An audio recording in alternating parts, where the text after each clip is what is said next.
هذا القرآن يوحدنا لطريق الخير يوجهنا الله تعالى أنزله ورسول الله بسم الله الرحمن الرحیم. قاعدہ: چون بعد الف فاعل حمزہ قبل یا واقع شود جب الف مفاعل کے بعد یعنی الف جمع کے بعد، جب الف مفاعل کے بعد حمزہ یا سے پہلے واقع ہو، بیائے مفتوحہ بدل شود و یا بالف، تو اس کو یائے مفتوحہ سے بدل لیتے ہیں اور یا کو الف سے بدل لیتے ہیں. چون خطایا جمع خطیئتن، جیسے خطایا، یہ خطیئتن کی جمع ہے، خطائیون بود، یہ اصل میں خطائیون تھا. بسبب وقوع قبل طرف بعد الف جمع حمزہ شد، اس کے کنارے سے پہلے اور الف جمع کے بعد واقع ہونے کی وجہ سے حمزہ سے بدل لیا گیا. پس خطائیون گردید، لہذا خطائیون ہو گیا. بعد ازا حمزہ ثانیہ باقاعدہ جائن یا شد، اس کے بعد دوسرا حمزہ جائن والا قاعدہ کی وجہ سے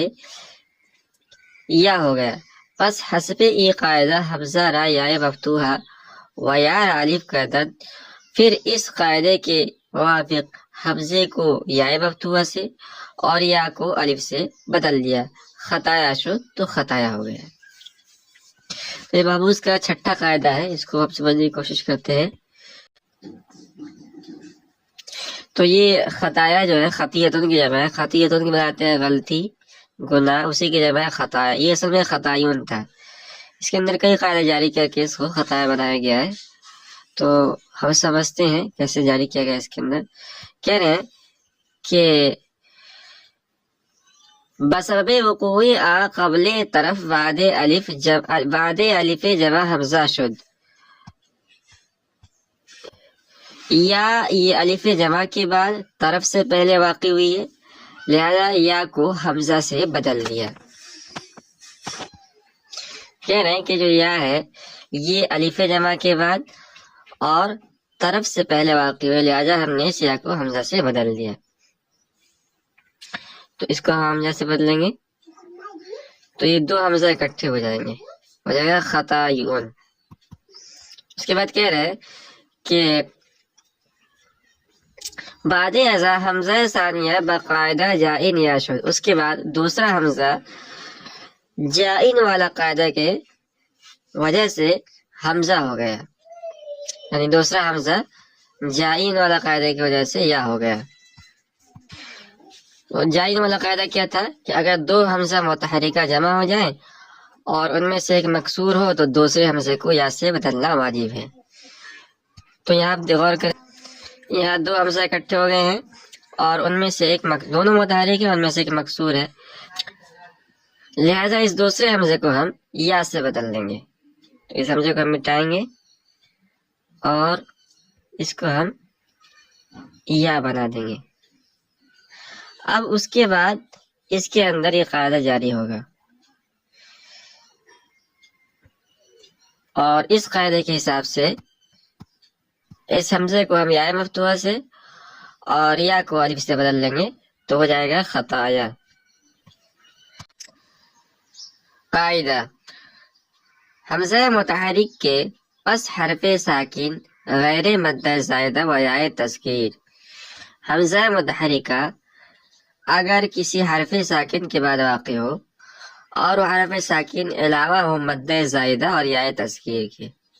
تو حرف ساکن یہ موصوف ہے اور غیر مد زائدہ اور یا تذکیر اس کی صفت ہے. حمزہ متحرکہ اگر کسی حرف ساکن کے بعد واقع ہو اور وہ حرف ساکن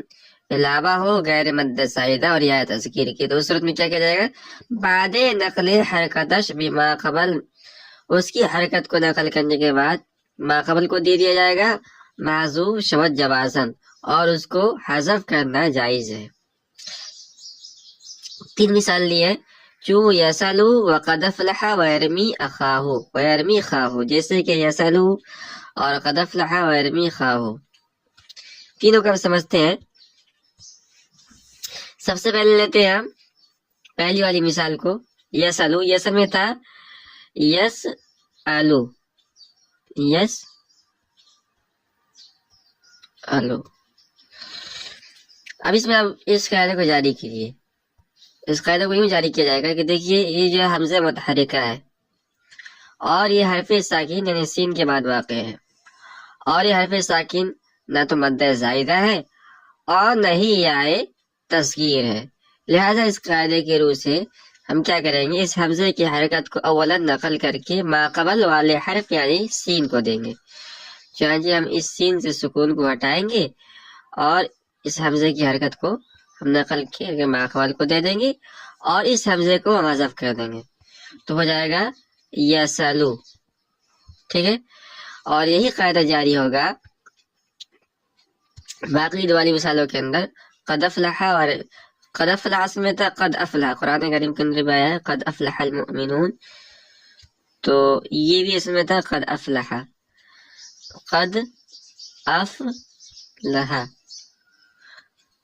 افلح۔ اس قاعدے کے اندر غور کریں گے تو یہ حمزہ متحرکہ جو واقع ہے حرف ساکن دال کے بعد، اور یہ حرف ساکن یعنی دال نہ تو یعنی مد زائدہ ہے اور نہ ہی یائے تصغیر ہے، لہذا کیا کریں گے، اس حمزے کی حرکت جو فتح ہے اس کو نقل کر کے ماقبل یعنی دال کو دیں گے، ٹھیک ہے، اس کو ہم جو ہے فتح والی حرکت دیں گے اور یہاں حمزے سے ہٹائیں گے اور اس حمزے کو بھی ہٹا دیں گے بیچ میں سے، تو ہو جائے گا قد افلح قد افلح۔ یہی مثال یرمی اخاہو کے اندر جاری ہوگا، یرمی اخاہو یہ اصل میں تھا یرمی اخاہو یرمی اخاہو۔ این قاعدہ بطور وجوب مستعمل است، کہہ رہے ہیں کہ یرا اور یرا اور رویت جو مصدر ہے اس کے تمام افعال کے اندر یہ قاعدہ بطور وجوب مستعمل ہوا ہے، یعنی انہوں نے یہ قاعدہ بیان کیا ہے اوپر والا قاعدہ کہ اگر حمزہ متحرکہ حرف ساکن کے بعد واقع ہو اور حرف ساکن نہ تو مد زائدہ ہو اور نہ ہی یائے تصغیر ہو، تو اس صورت میں حمزے کی حرکت کو نقل کر کے ماقبل کو دے کر حمزے کو حذف کر دیا جاتا ہے، اور یہ حذف کرنا جائز ہے۔ لیکن یہ قاعدہ یرا یورا اور رویتن مصدر کہ اس مصدر کے تمام افعال کے اندر یہ قاعدہ بطور وجوب مستعمل ہوا ہے، یعنی ان افعال کے اندر حمزے کو حذف کرنا واجب ہے، جائز نہیں ہے۔ مثال کے طور پر لیتے ہیں، جیسے یرا ہے، یہ اصل میں تھا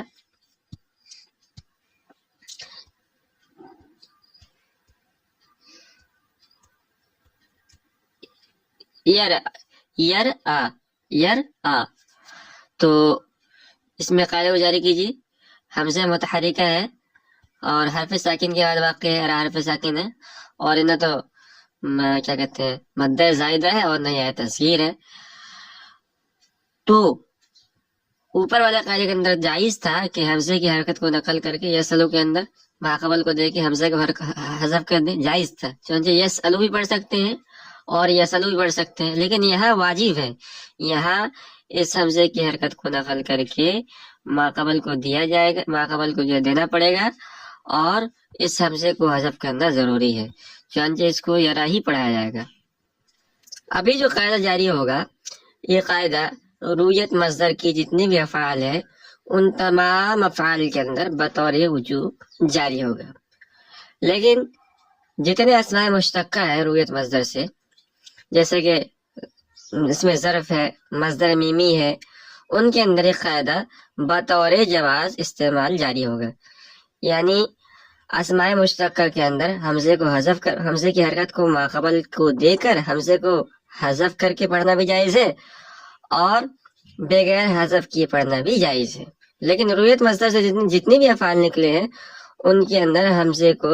کی حرکت کو نقل کر کے ماقبل کو دیا جائے گا اور حمزے کو حذف کر کے ہی پڑھا جائے گا۔ اسی کو انہوں نے بیان کیا ہے کہ این قاعدہ بطور وجوب مستعمل است نہ در اسماء مشتقہ ضروریت، کہہ رہے کہ یہ قاعدہ بطور وجوب مستعمل ہوا ہے کس کے اندر مستعمل ہوا ہے؟ یرا یورا اور رویت کے تمام افعال کے اندر، نہ در اسماء مشتقہ از رویت، نہ کہ رویت کے اسماء مشتقہ میں. پس در مرعن ظرف و مصدر میمی و در مرآتن آلہ و در مریون اسم مفعول. چنانچہ مرعن جو کہ اس میں ظرف ہے اور مصدر میمی بھی ہے، اور مرآتن جو کہ اس میں آلہ ہے، اور مریون جو کہ رویت سے اس میں مفعول ہے. حرکت حمزہ بماقبل لادہ حمزہ را حذف قطعا جائز نہ واجب. ان سب کے اندر، ان اسماء مشتقہ کے اندر حمزے کی حرکت کو نقل کر کے ماقبل کو دے کر